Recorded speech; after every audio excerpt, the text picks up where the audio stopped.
بسم اللہ الرحمن الرحیم.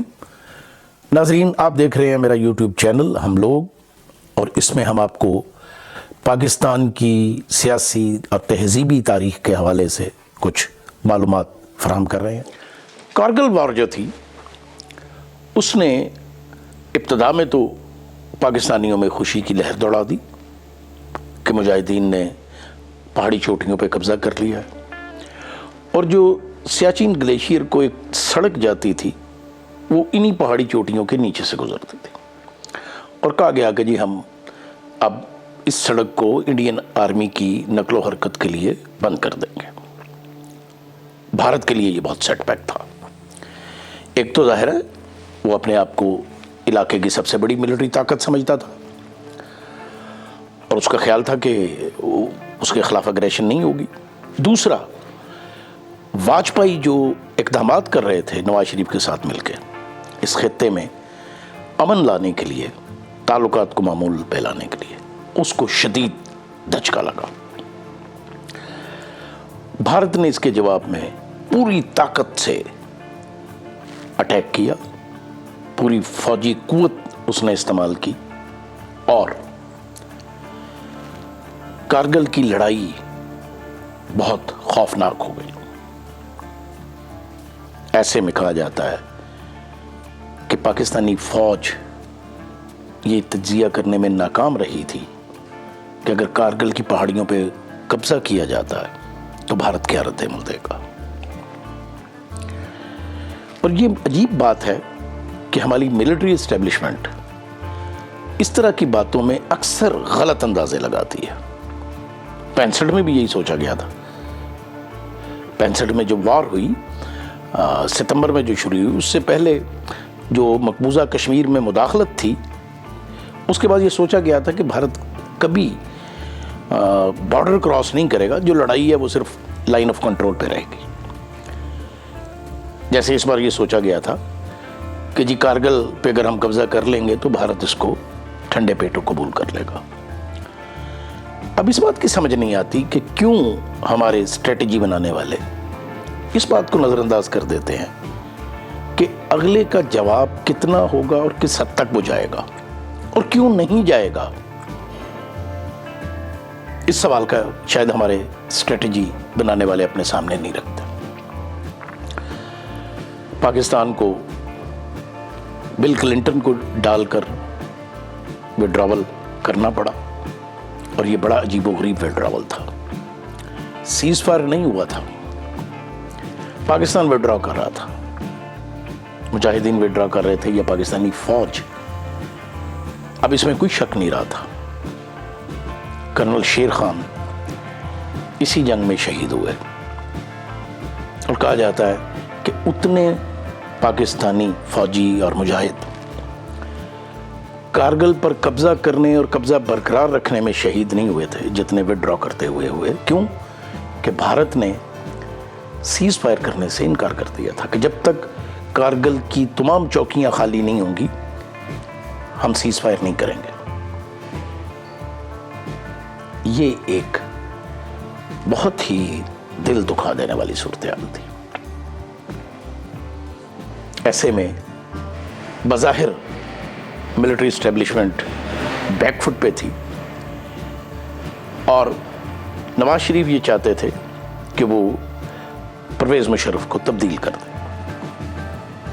جب پرویز مشرف سری لنکا کے دورے پہ گئے تو انہوں نے ایک پلان بنایا اور جنرل بٹ کو پاکستان آرمی کا چیف بنانے کی کوشش کی.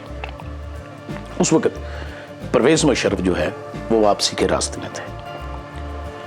ان کے طیارے کو کراچی میں لینڈ کرانے سے روکا گیا، لیکن جی ایچ کیو بھی جوابی کارروائی کے لیے تیار تھا. کور کمانڈر راولپنڈی نے اس بات کو تسلیم کرنے سے انکار کر دیا کہ جنرل بٹ ان کا چیف ہے. ملٹری نے موو کیا، پریزیڈنسی پرائم منسٹر ہاؤس پر قبضہ کر لیا گیا، پی ٹی وی اور ریڈیو پاکستان پر قبضہ کر لیا گیا، نشریات روک دی گئی. کور کمانڈر کراچی نے کراچی ایئرپورٹ کا محاصرہ کر کے پرویز مشرف کے طیارے کو لینڈ کرایا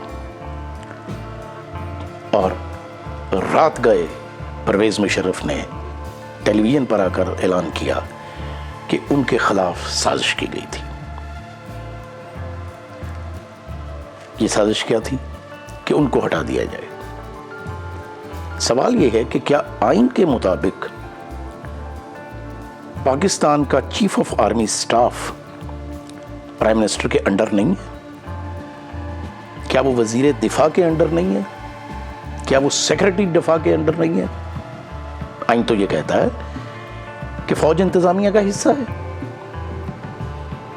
مقننہ افضل ہے پارلیمنٹ، عدلیہ اس لیے اوپر ہے کہ وہ قانون کی تشریح کرتی ہے، وہ قانون کے مطابق فیصلے کرتی ہے، اور انتظامیہ تیسرے درجے پہ آتی ہے، اور وہ انتظامیہ چاہے سول ہو یا ملٹری وہ باؤنڈ ہے عوام کے منتخب کیے ہوئے نمائندوں کی بات ماننے پہ. لیکن جس کی لاٹھی اس کی بھینس، لاٹھی پرویز مشرف کے پاس تھی.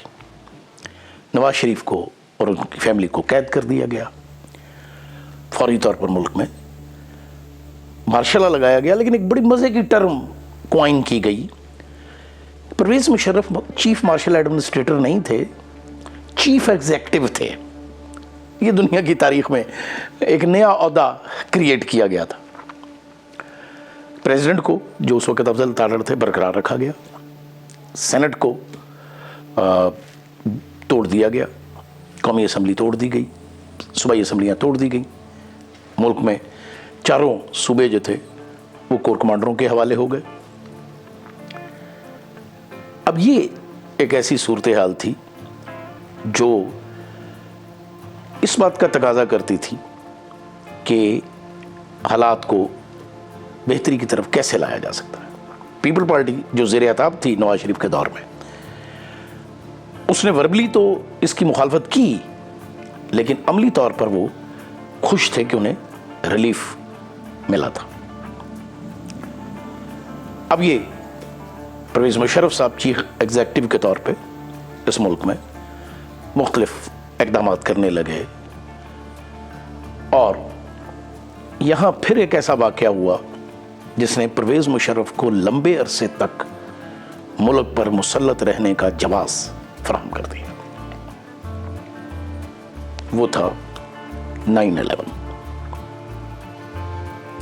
یہ ایک عالمی واقعہ تھا اور اس کے اثرات پاکستان پر بہت گہرے تھے.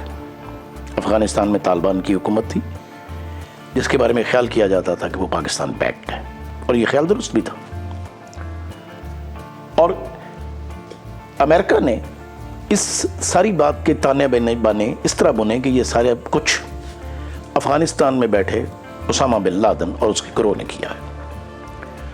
دلچسپ بات یہ تھی کہ عملی طور پر جن لوگوں کی نشاندہی کی گئی وہ سارے کے سارے یا تو سعودین تھے یا مصری تھے. کوئی افغانی، کوئی پاکستانی اس میں عملی طور پر شریک نہیں تھا جو فہرست امریکن ایجنسیوں نے مرتب کی تھی. اب امریکہ اس وقت ایک بپھرے ہوئے ہاتھی کی مثال تھا. اس کے پریزیڈنٹ نے ٹی وی پہ آ کے کہا، ساری دنیا سے کہا کہ یا تو آپ ہمارے ساتھ ہیں یا ہمارے دشمن ہیں.